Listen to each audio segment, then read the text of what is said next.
On this episode of Something New, we are trying a tequila that's aged in bourbon barrels. How is this going to taste? I don't know if I've ever had a tequila that's aged in bourbon barrels. But you see, I got my glass ready, and this is one of those glasses that's made for Scotch whiskey.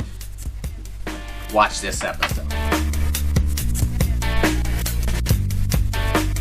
Welcome back to the Teak Life Basement Bar. I'm your host, D. Ferg, for another episode of Something New, where we are trying a tequila aged in bourbon barrels.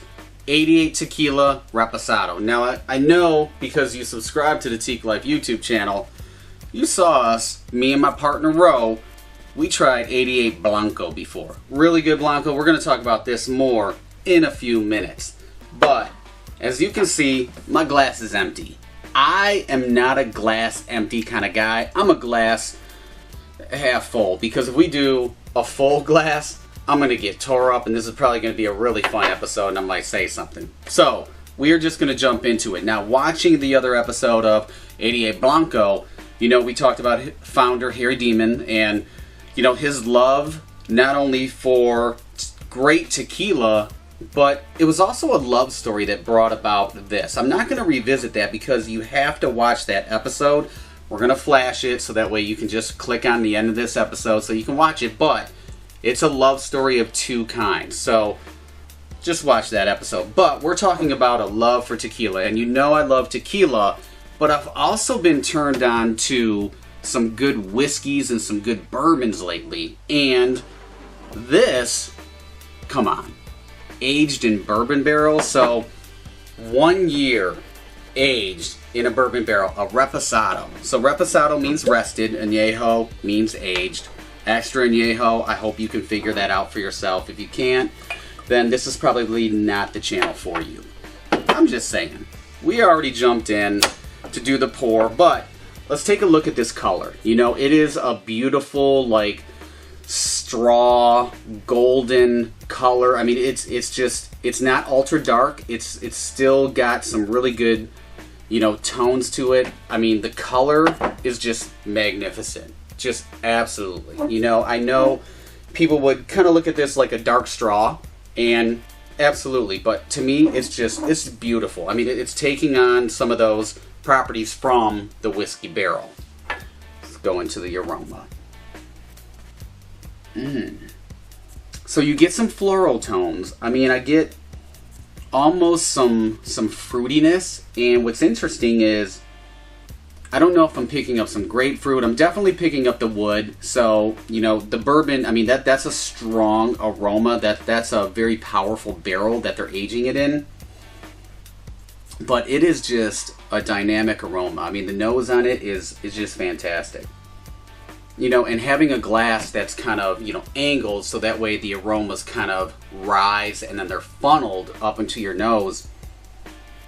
You really get it. There's no ethanol. I mean, I don't pick up any type of, you know, alcohol, overly alcohol tones whatsoever. So, anyway, salute.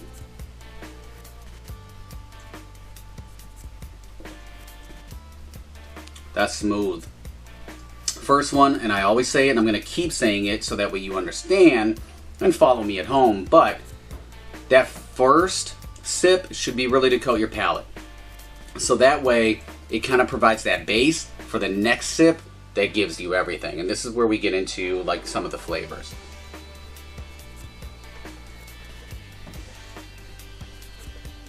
What's interesting, you get the sweet agave, but it's not overly sweet. This is a lowland tequila. The difference between a lowland is typically the soil that the agave is grown in.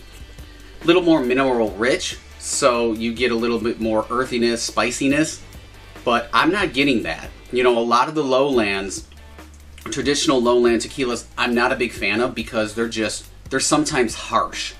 They have a very strong tequila taste that a lot of the masses just don't enjoy.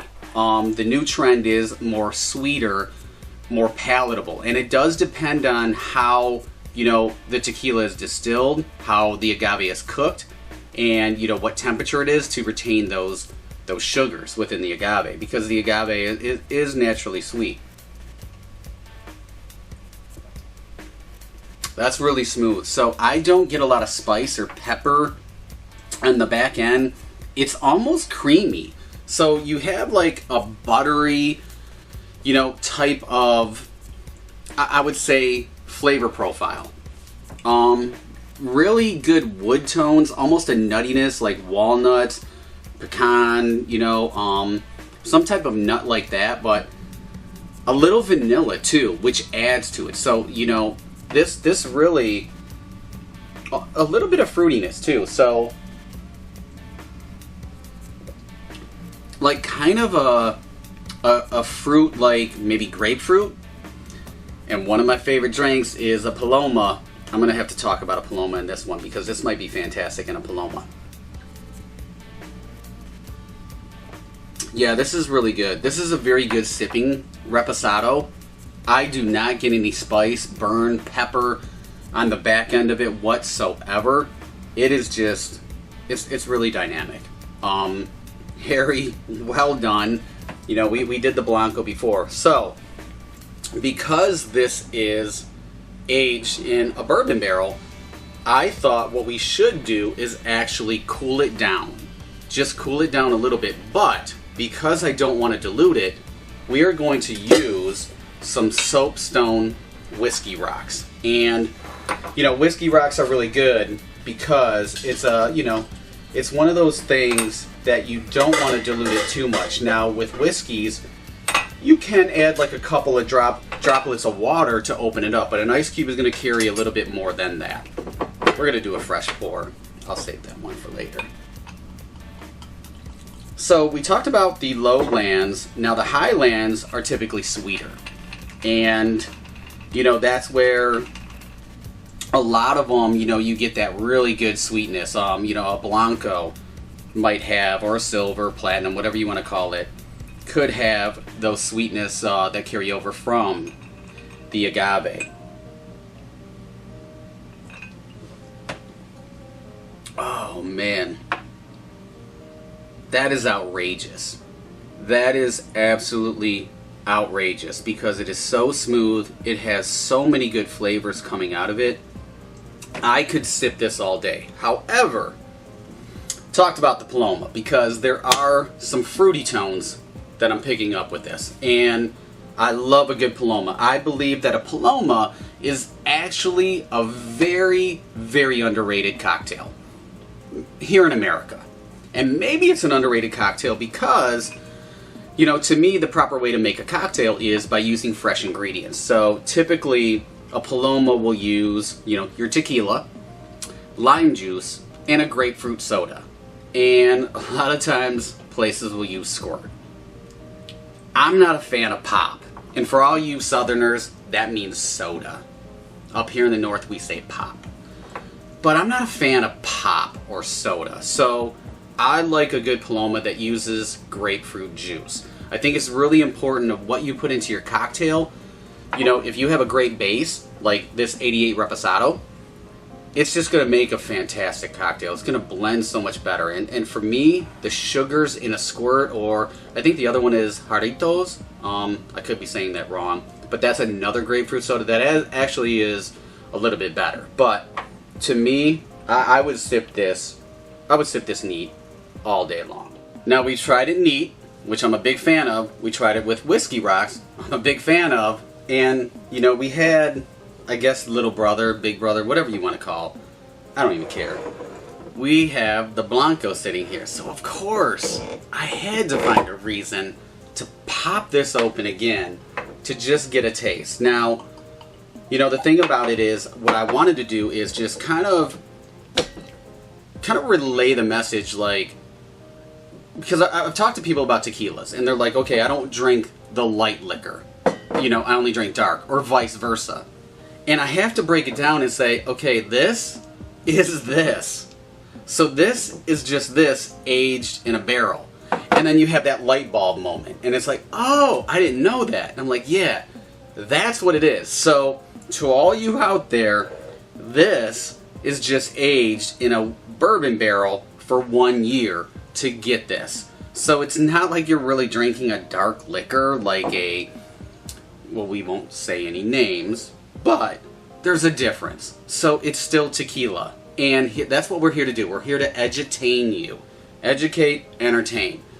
But we're also here to drink. And don't give me a reason. Just don't push me to drink, because I will. And this Blanco, it just has great floral tones. It's got a great fruitiness to it. You do not get any ethanol whatsoever. Man, this is just one of the very few Blancos that I can sip. And you throw, you know, an ice cube in it.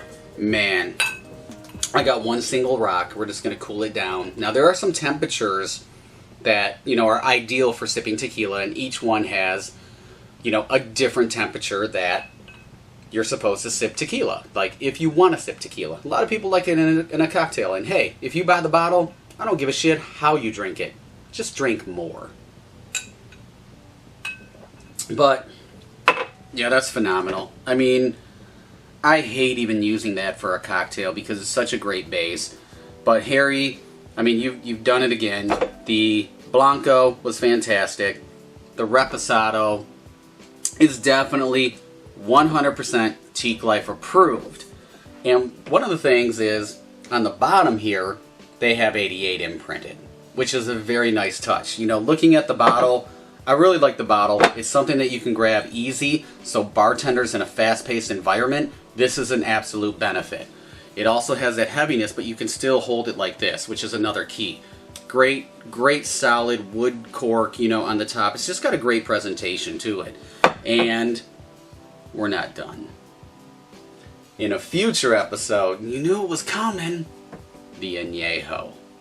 So I am really looking forward to the Añejo. And you can see the difference in the colors here. Very nice, dark, golden straw. This is regal. This is regal. Like, I mean, it's just, I can't wait to crack this open. So, getting back to it, 88 tequila. You have a Blanco and a Reposado that are Teak Life approved. So that wraps up another episode of Something New here in the Teak Life Basement Bar.